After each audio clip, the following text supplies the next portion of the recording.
आमच्यासाठी हा ऐतिहासिक आणि दिवाळीचा क्षण आहे. ज्या दिवसाची आम्ही आतुरतेने वाट बघत होतो त्या महाराष्ट्रातल्या जनतेला, नुसतंच महाराष्ट्रातल्या जनतेला नाही तर जगभरात आजचा हा मेसेज, हा सुवर्ण दिन, हा गोल्डन अक्षरांमध्ये, सुवर्ण अक्षरांमध्ये लिहिला जाईल यामध्ये शंका नाही. मात्र समोर महायुतीचं मोठं आव्हान असणार आहे, कारण आता नुकत्याच स्थानिक स्वराज्य संस्थांमधला इतका मोठा विजय, त्यापूर्वी विधानसभा निवडणुकीतला विजय, त्यामुळं सतत विजयाची एकीकडे आपण पाहतोय ज्याला इलेक्शन मशीन भाजपला म्हटलं जातं, त्यांच्यासोबत बीएमसीमध्ये सामना होतो. शिंदे त्यांच्यासोबत यावेळेस असणार आहेत, त्यांच्या युतीच्या चर्चा सुरू आहेत. हे कितपत आव्हान वाटतं? जर इलेक्शन कमिशन जर त्यांच्याबरोबर जर असेल तर या सगळ्या गोष्टी होत आहेत.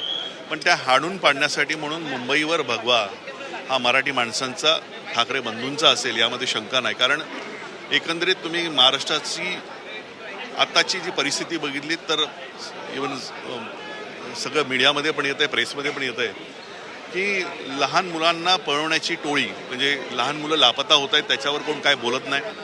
ब्युटिफिकेशनच्या नावाने अमाप पैसा भ्रष्टाचार होतो आहे. मुंबई महानगरपालिकेच्या ठेवी आज शून्यावर आलेल्या आहेत, मायनसवर गेलेल्या आहेत, याच्यावर कोण बोलत नाही आहे. मुंबई महानगरपालिकेचे जे हॉस्पिटल्स आहेत ते भरभरून ओसंडून वाहत आहेत. स्थानिक लोकांना, मुंबईच्या लोकांना त्याचा कुठेतरी फायदा होत नाही आहे. मग अशावेळी कुठे ना कुठेतरी आज मराठी माणसांची एकजूट फार महत्त्वाची आहे. आणि आजच्या ऐतिहासिक क्षणामुळे, ठाकरे बंधूंच्या एकत्र येण्यामुळे मुंबईतली जनता पेटून उठेल. मुंबईतल्या जनतेला विश्वास आहे की मराठी माणसांच्या अस्मितेसाठी, मराठी माणसांच्या बाण्यासाठी म्हणून आज जर आपण इलेक्शनमध्ये जर संपूर्णपणे उतरलो नाही तर मात्र ही आपली मराठी माणसांच्या अस्तित्वाची लढाई ठरू शकते. त्याच्यामुळे मी आपल्यामार्फत सांगेल, मराठी माणसांना आवाहन करेन की मराठी माणसांनी हेवेदावे विसरून, भ्रष्टाचाराला बळी न पडता, इलेक्शनच्या भूलथापांना बळी न पडता ठाकरे बंधूंच्या पाठी खंबीरपणे उभं राहिलं पाहिजे. कारण जर महाराष्ट्राच्या भूमीमध्ये मराठी माणसांचा जर टिकाव लागायचा असेल तर मुंबईचा महापौर हा ठाकरे बंधूंचाच असला पाहिजे. आणि मला याच्यामध्ये तिळमात्र शंका नाही की मुंबईचा महापौर हा ठाकरे बंधूंचाच असेल.